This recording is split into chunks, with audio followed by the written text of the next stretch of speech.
समझा करके बोले कि शेरे कर दमोर से की पुत्री थी और अत्रि मुन की नारी है नाम अमर उन सतियों में जो बड़ी पतिव्रत नारी है। बोले ये अत्रि मुनि की बेटी और भगवान ब्रह्मा जी के पुत्र अत्रि मुनि उनकी पत्नी है और ये करदम ऋषि की बेटी है। और जब ये बात कही है तो एक बार मुनि नारद जी घूमते हुए टहलते हुए उस मृत्यु लोक में जा पहुंचे। श्री नारायण गुण गाते हुए बताया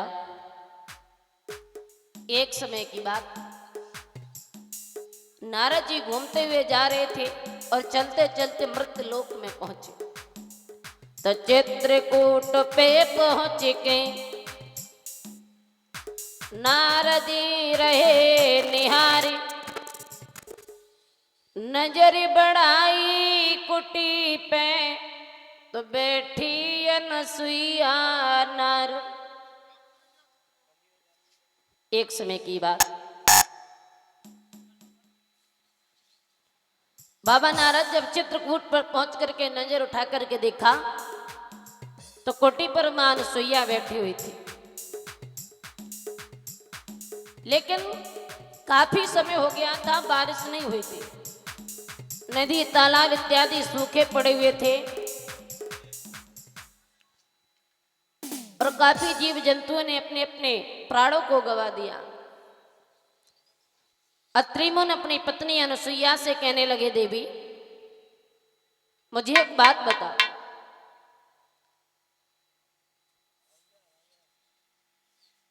तुम देख रही हो कितनी भीषण गर्मी पड़ रही है और नदी तालाब इत्यादि सब सूखे पड़े हुए हैं। भला अगर ऐसा ही बना रहा तो एक दिन प्यास की वजह से हमें और तुम्हें प्राणों को गंवाना पड़ेगा। बोले महाराज तो क्या करें? बोले ऐसा करो, हम और तुम दोनों मिलकर के भगवान की तपस्या करेंगे। अब जब भगवान की तपस्या करेंगे तो हो सकता है तपस्या की वजह से बारिश हो जाए, और अगर बारिश हो जाएगी तो महाराज पानी पीने को मिलेगा। तो उसी समय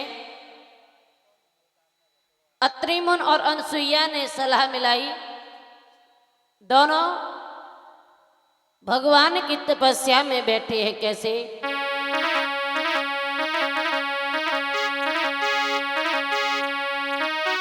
अरे बैठे ही तपधारी दोनों करे तपस्या वारी, दोनों करे तपस्या वारी।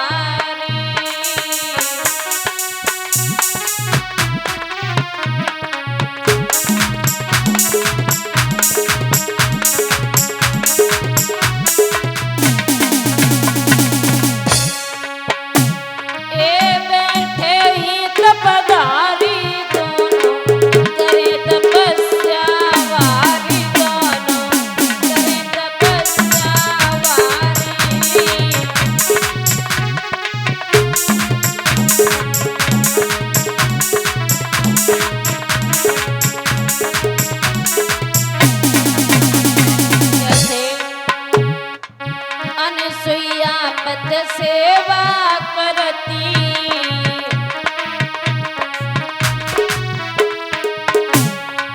अनसुईया पति सेवा करती,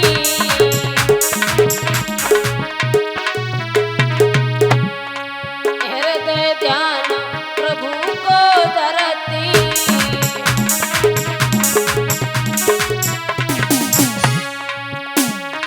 तन की सूरत भी सारी दोनों करे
तन तो आगे बुझाओ।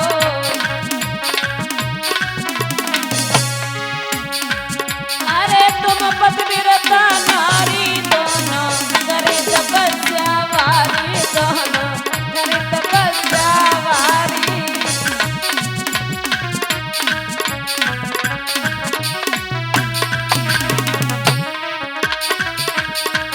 ए बैठे ही तपधारी दोनों करे तपस्या वारी, दोनों करे तपस्या वारी।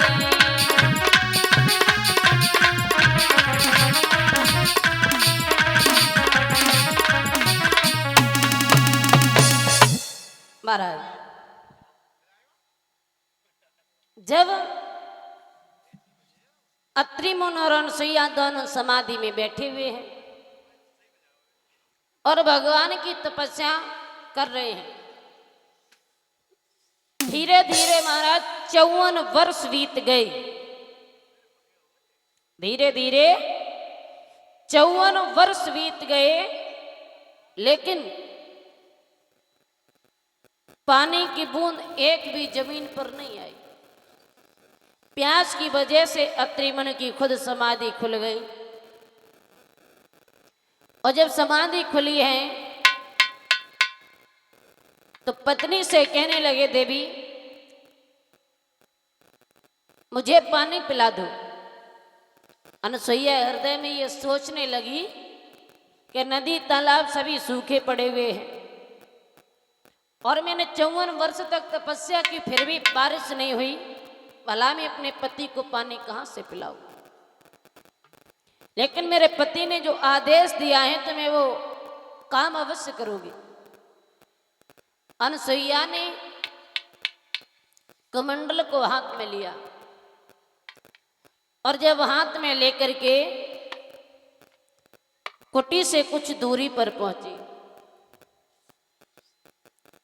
और जब दूरी पर पहुंची है तो उसने अपने पति के चरणों में ध्यान लगाया।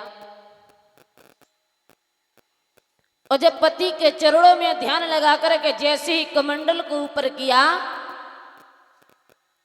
तो उसने अपने सतत्व की वजह से मां गंगा को स्वयं अपने पास बुला लिया। जब कमंडल में जल आ गया तो लिया कमंडल हाथों में, आई पति के पास, शीतल जल स्वामी पियो और बुझाओ प्यास।